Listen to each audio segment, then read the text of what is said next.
Hi guys, in today's video I will show you a small political campaign memorabilia collection. All links are in the description below.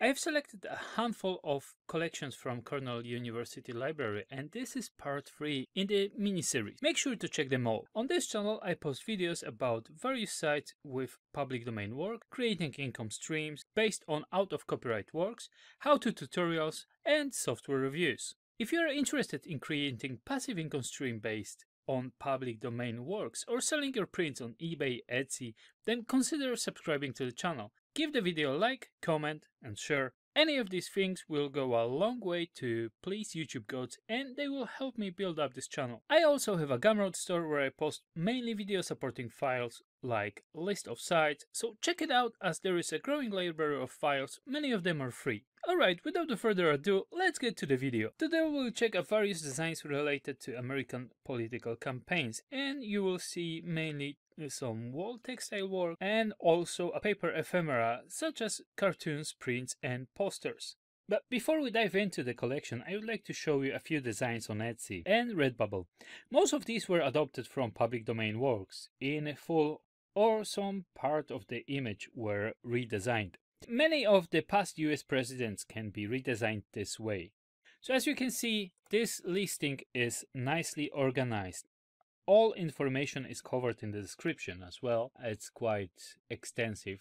There are many images in the gallery. All 10 slots were covered here, so which is always beneficial for customers and Etsy algorithm. When you will be creating your own listings, try to come up with a way of filling all 10 image slots, or as many as you possibly can. Right from the start. It will take you longer just at the start, but eventually you'll create a way of streamlining the mockup generation process. And having all the relevant information covered in both description and in a visual or graphical way will benefit you in a very good way, as based on my experience, many of the Etsy customers are scanning the images on their mobile phone. Most customers who are reading the description are using desktop computer. If you are planning to open your Etsy shop, then I have 43 listings for you. You will find a link in the description below. Once registered, you'll get your 43 listings worth over $8. And this way I'll get 43 listings too. So let's move on to another listing. You can also go and create funny looking prints with famous people from the past, or just make a few edits here and there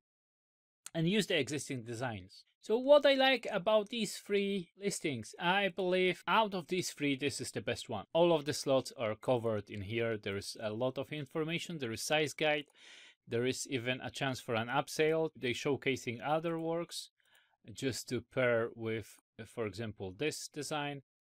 Also, they're showing even more works. The description is very extensive. You can do a few more changes here and there just to split the paragraph so that you can read it easier, and add maybe a few more links to the description leading to other products, especially to these products. If you showcasing them here, just add the links in the description to these ones, and you could maybe add information. Just check the description, you can find this design, a link to this design there. I have found a lot of designs on Redbubble, but I will show you just a few of them that you can easily do in Photoshop. You can just use the pen tool as well. So if that wasn't actually taken from the or adopted from the public domain, they have actually adopted the idea. It might not be exactly the design which is in public domain.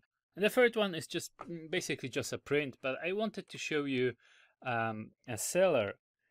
So if you click on the designer, you'll see there are other products, and it clearly looks that this designer specializes in public domain works.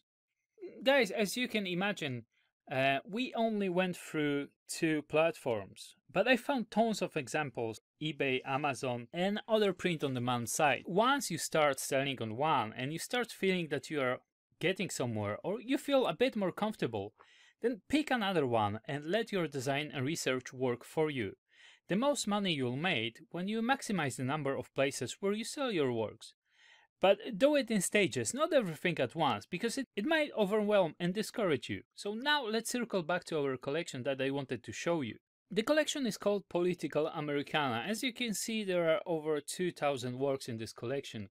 By default, what I'm usually doing, I'm always increasing the number of works shown on any given page to the maximum. In this case, it's 100. I will open a few links and we'll go over the download process and move to checking the filters. So I've opened quite a few works. In the top left corner it says download. Once you click on it, it will open the image and just right click with your mouse and save image as. To the right we've got a set of controls to view the image, and down below we've got the metadata and the rights as well. So I found quite a lot of interesting prints, and to be perfectly honest, I haven't checked them all. There's over 2000 works in here, so I have just selected just a few which I found that they are interesting, that you can actually create something out of it. Some of the works are damaged, as you see, sometimes beyond repair, or the repair will be very time consuming, so I would actually move out from them. And as I've mentioned earlier on, there will be a few textiles which you can actually use as a pattern. So you can actually create a pattern and sell it on sites like Creative Market, Creative Fabrica, Etsy as well, or pretty much wherever you are selling the pattern. And that's quite funny actually. So what you can do in here, you can pretty much actually put any head in here, whatever you like, and you can make a nice collage. And I've seen quite a lot of prints actually on Etsy, maybe not with that particular design, but with like paintings of famous people, and just the heads, they were removed, and so that's a custom print which you can actually do. That's a similar, just a different angle. You can fit in someone else's head in here. There are ribbons, various memorabilia I found in this collection. Well, if you check in metadata under work type, admission tickets, if you just click it, you'll find a few more works in a similar design, if this is something that you might be looking for. As you see that one here, these ones. And I've seen on Etsy some sellers are selling the tickets, the old vintage antique tickets, like train tickets, bus tickets, and whatever other tickets there might be. So there is definitely market for that as well. That's a presidential possibilities advertising cards, and it's a set, so you've got pretty much 12 presidents and 2 images at once. So it's front and back. So this is a cool poster from the Republican Party. You can definitely get a lot of inspiration coming from these collections. Even if you won't use it in your design, you can design something similar, design something which looks like that. It's not entirely that. Oh, this is another textile. You can actually go under work type, check textiles, and you've got a much more choices in here. This is another cool idea for a t-shirt pattern or a poster, and it is not difficult to create something like this. Doesn't have to be a like Ike, it might be a like Mike, I like someone else, a short name preferably. And that's another textile. So another thing which you might easily create, you can just add a portrait of pretty much anybody in here.